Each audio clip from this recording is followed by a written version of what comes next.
नमस्कार दोस्तों, आप सभी के लिए। और दोस्तों, मुझे उम्मीद है आपकी पढ़ाई जो है अच्छी चल रही होगी, बेहतर चल रही होगी और रेगुलर दोस्तों आप क्लासें ले रहे होंगे। तो दोस्तों, आज हम इस वीडियो में बात करने वाले हैं दोस्तों एसएससी जीडी दो सॉरी दोस्तों 8 फरवरी 2023 की थर्ड शिफ्ट में जितने भी आपके क्वेश्चन पूछे गए हैं वो सारे क्वेश्चन हम इस वीडियो में डिस्कस करने वाले हैं, जो कि जीके एंड जीएस से रिलेटेड है। और दोस्तों, मैं आपको बता दूं, ये जितने भी प्रैक्टिस सेट मैं आपके लिए करा रहा हूँ बहुत ही इंपॉर्टेंट और बहुत ही खास हैं दोस्तों आपके आने वाले एग्जाम के लिए। तो रेगुलर प्रैक्टिस सेट लें दोस्तों, रेगुलर अपनी तैयारी दोस्तों रेगुलरिटी अपनी तैयारी में रखें, रेगुलर प्रैक्टिस सेट लें। ठीक है दोस्तों, तो चलिए दोस्तों, आज हम वीडियो को शुरू करने वाले हैं बिना किसी देरी के। और अभी तक जो स्टूडेंट चैनल को पहली बार विजिट कर रहे हैं, अभी तक उन्होंने चैनल को सब्सक्राइब नहीं किया है, तो प्लीज़ दोस्तों आपसे रिक्वेस्ट है कि चैनल को सब्सक्राइब करके साथ में ऑल वाला बेल आइकन जरूर दबा लें दोस्तों, ताकि मेरी आने वाली हर वीडियो का नोटिफिकेशन सबसे पहले दोस्तों आपके पास पहुंच सके। और वीडियो अगर आपको अच्छी लगे तो वीडियो को लाइक करना है, शेयर करना है। ठीक है दोस्तों, तो चलिए दोस्तों वीडियो को शुरू करते हैं। और फर्स्ट प्रश्न है, और यहाँ आपसे पूछा गया था, विषु एक डैश पर्व है जो मुख्य रूप से भारत के दक्षिणी भाग में मनाया जाता है। तो विषु एक दोस्तों हिंदू धर्म का पर्व है, त्यौहार है। तो ऑप्शन नंबर 3 आपका सही आंसर होगा। अगला प्रश्न है, यहाँ आपसे पूछा गया था कि 1 जुलाई 2017 को जब एक राष्ट्रीय जीएसटी ने केंद्रीय करों को समाहित कर लिया, तब कितनी पेट्रोलियम वस्तुओं पर फिलहाल इसके दायरे में बाहर रखा गया था। तो कितनी चीज़ों को दोस्तों? 5 वस्तुओं को। तो ऑप्शन नंबर 2 आपका सही आंसर होगा। अगला प्रश्न है, पूछा गया था दोस्तों कि निम्न में कौन सा लू के कारण होता है। तो तापघात जो है दोस्तों लू के कारण होता है। ऑप्शन नंबर 4 आपका सही आंसर होगा। अगला प्रश्न है, पूछा गया था 1994 में परम श्रेष्ठ शंकर दयाल शर्मा द्वारा प्रस्तुत नाट्य विशारद डैश को दिया गया था। तो किसको दिया गया दोस्तों? जी पद्मजा रेड्डी को। ऑप्शन नंबर 1 आपका सही आंसर होगा।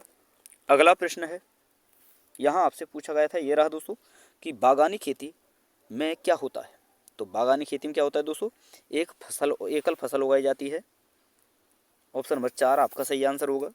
अगला प्रश्न है, यहाँ आपसे पूछा गया था, ये रहा, कि भारत के 36वें राष्ट्रीय खेलों के लोगों में डैश का चित्र था। तो भारत का जो 36वां राष्ट्रीय खेल हुआ था उसका लोगो क्या था दोस्तों? उसके लोगों में किसका चित्र था? शेर का। तो ऑप्शन नंबर 3 आपका सही आंसर होगा। अगला प्रश्न है, और यहाँ आपसे पूछा गया था, ये रहा, भारत में ग्रामीण रोजगार सृजन कार्यक्रम किस वर्ष में शुरू किया गया था। तो ये किया गया था दोस्तों 1995 में। ऑप्शन नंबर 2 आपका सही आंसर होगा। अगला प्रश्न है, पूछा गया था दोस्तों कि फ्लाइंग सिख मिल्खा सिंह निम्नलिखित से किन खेलों में स्वर्ण पदक जीतने वाले पहले भारतीय थे। तो ये थे दोस्तों राष्ट्रमंडल खेलों में। ऑप्शन नंबर 2 आपका सही आंसर होगा। यानी दोस्तों मिल्खा सिंह जो थे, इन्होंने दोस्तों राष्ट्रमंडल जो खेल हुए थे उनमें सबसे पहले भारतीय थे जिन्होंने दोस्तों जो है मैं आपको बता दूं कि जो है स्वर्ण पदक जीता था। किसमें दोस्तों? राष्ट्रमंडल खेलों में। अगला प्रश्न है, यहाँ आपसे पूछा गया था कि 1990-91 और 1991-92 में डैश पंचवर्षीय योजना के बीच में भारत को 2 वर्षीय कार्यकाल लागू किए गए।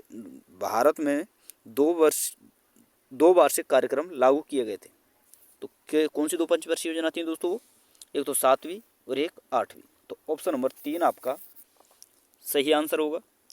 अगला प्रश्न है, यहाँ आपसे पूछा गया था कि मोहिनीअट्टम नृत्य में डैश हस्त मुद्राओं का उपयोग किया जाता है, जिन्हें हस्तलक्षण दीपिका ग्रंथ से लिया गया था।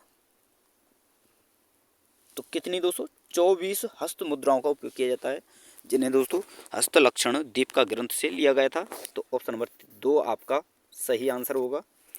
अगला प्रश्न है, यहाँ आपसे पूछा गया था कि भारत के दूसरे चीफ ऑफ डिफेंस स्टाफ के रूप में किसे नियुक्त किया गया है। तो किसे नियुक्त किया गया था दोस्तों? भारत के दूसरे चीफ ऑफ डिफेंस स्टाफ कौन थे दोस्तों? Lieutenant general Anil Chauhan. तो ऑप्शन नंबर 1 आपका सही आंसर होगा। और दोस्तों, वीडियो अगर आपको अच्छी लग रही है तो वीडियो को लाइक करते चले जाए दोस्तों, शेयर करते चलें। और अभी तक आपने चैनल को सब्सक्राइब नहीं किया है तो प्लीज़ आपसे रिक्वेस्ट है, चैनल को सब्सक्राइब करके साथ में ऑल वाला बेल आइकन जरूर दबा लें दोस्तों, ताकि मेरी आने वाली हर वीडियो का नोटिफिकेशन सबसे पहले दोस्तों आपके पास पहुंच सके। चलिए दोस्तों अगला प्रश्न देखते हैं। परिपथ में विद्युत धारा को डैश के द्वारा मापा जाता है। तो विद्युत धारा का मात्रक है दोस्तों एमीटर। ऑप्शन नंबर 2 आपका सही आंसर होगा।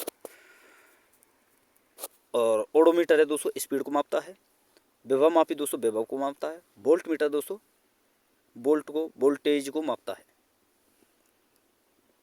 अगला प्रश्न है, यहाँ आपसे पूछा गया था फासियन ने डैश से अपनी घर वापसी यात्रा शुरू की। तो फासियन कहाँ से अपनी घर वापसी यात्रा जो है दोस्तों घर वापसी के लिए यात्रा शुरू की थी? बंगाल से। ऑप्शन नंबर 4 आपका सही आंसर होगा।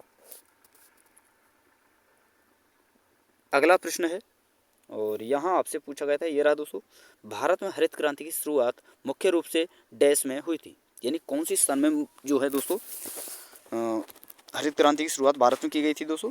1960 में। तो ऑप्शन नंबर 3 आपका सही आंसर होगा। अगला प्रश्न है और यहाँ ये रहा दोस्तों, यहाँ आपसे पूछा गया था संसद डैश से मिलकर बनती है। यानी दोस्तों इन तीनों में आपको बताना है कि संसद किन किन से मिलकर बनती है।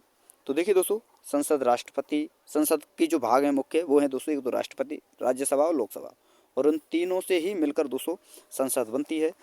तो आपको याद रखना है दोस्तों, अनुच्छेद 79 जो है दोस्तों किससे रिलेटेड है? संसद से।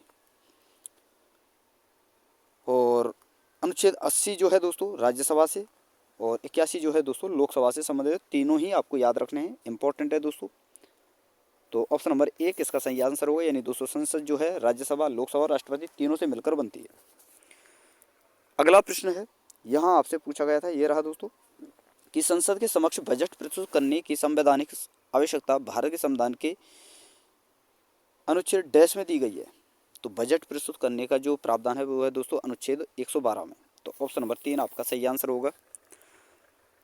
अगला प्रश्न है, यहाँ आपसे पूछा गया था, एक खाद्य श्रृंखला में हम कह सकते हैं कि प्रत्येक स्तर पर उपलब्ध कार्बनिक पदार्थ की मात्रा का औसतन डैश ही उपभोक्ताओं को अगले स्तर तक पहुँचाता है। तो दोस्तों ये मैं बता चुका हूँ, इससे पहले एक शिफ्ट कराई थी और उससे भी पहले जो मैंने शिफ्ट कराई थी, फर्स्ट शिफ्ट जो कराई थी 8 फरवरी की, उसमें मैं बता चुका हूँ पिरामिड के बारे में। तो यहाँ पर होता है दोस्तों 10%। ऑप्शन नंबर 1 आपका सही आंसर होगा।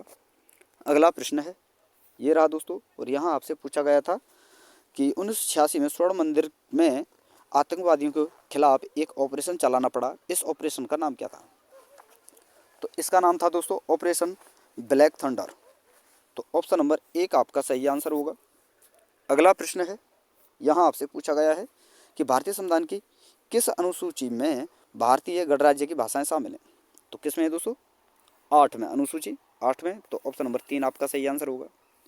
तो दोस्तों देखिए ये आपके कुछ प्रश्न थे 8 फरवरी 2023 के दोस्तों थर्ड शिफ्ट के, ठीक है।